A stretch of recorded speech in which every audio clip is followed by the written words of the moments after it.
Kiai Haji A.R. Fakhrudin, Ketua PP Muhammadiyah 6890, punya perilaku yang sangat indah tentang perbedaan pendapat. Apa itu? Beliau, ya Allah ya, sampai sekarang nggak ada yang bisa nandingi zuhudnya. Insya Allah.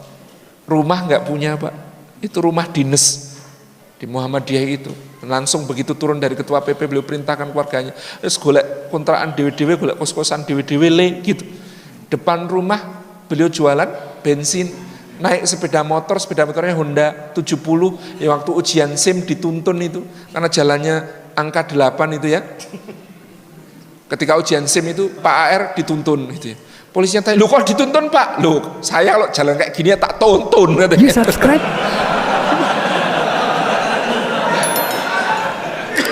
Pak AR. Nah, Pak AR itu pernah diundang sebuah masjid di Jawa Timur. Kayaknya bukan di Kediri. Kediri ya? Kediri itu. Masya Allah, luar biasa. Nah, salah satunya pada saat itu masjidnya Masjid NU Pak pada waktu itu. Mungkin ini bukan Kediri, mungkin beda cerita. Di Kediri diundang itu ngasih kultum taraweh Pak. Nah, begitu selesai kultumnya karena ba'da sholat isya lalu dilanjutkan mau sholat tarawih. Jamaah kagum loh, ternyata alim beliau itu, tahunya cuma ketua PP Muhammadiyah gitu. Ternyata alim sekali. Akhirnya kemudian jamaah minta, "Pak AR imam, Pak AR imam, Pak AR imam."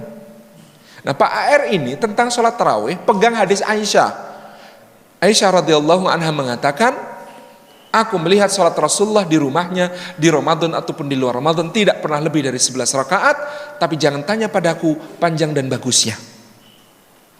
Jadi kalau di rumah Rasulullah sholatnya 11 rakaat kata Aisyah, jangan tanya padaku panjang dan bagusnya. Panjang dan bagusnya kayak apa? Ibnu Abbas yang pernah kapok ikut. Kenapa? Sholat malam di rumah Rasulullah, ngikut Ibnu Abbas itu, waktu itu masih kecil, masih 9 tahunan. Rakaat pertama baca Al-Baqarah. Kata Ibnu Abbas, aku berharap Al-Baqarah lalu ruku, ternyata nyambung Ali Imran. Aku berharap Ali Imran lalu ruku, ternyata nyambung An-Nisa. Aku berharap An-Nisa ruku, ternyata nyambung Al-Maidah. Baru setelah Al-An'am rukuknya. Habis itu Ibnu Abbas gak ikut sholat di rumah lagi. Berat Pak ikut sholat Rasulullah di rumah itu. Nah, ini beda dengan pendapat para sahabat. Para sahabat mengatakan, oh kalau di masjid Rasulullah sholatnya kepada kami menyesuaikan, karena kami gak kuat berdiri lama, beliau memperbanyak rakaatnya. Nah, tapi Pak AR lebih senang hadis Aisyah. Beliau mantep 11 saja kalau sholat, jangan lebih.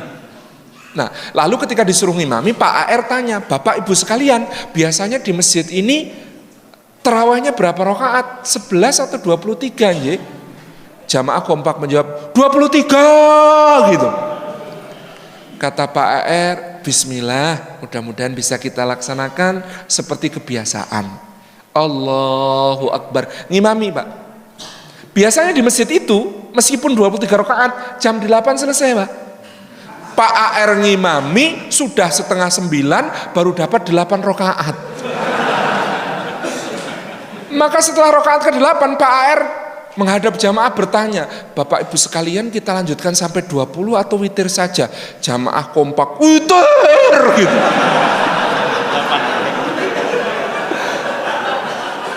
Akhirnya sesuai kesepakatan witir. Kata Gus Dur, hanya Pak AR yang mampu membuat warga NU sholatnya diskon 60% itu. Tanpa menyakiti hati mereka, tanpa membuat mereka tersinggung, semuanya rela sholat 11 rakaat.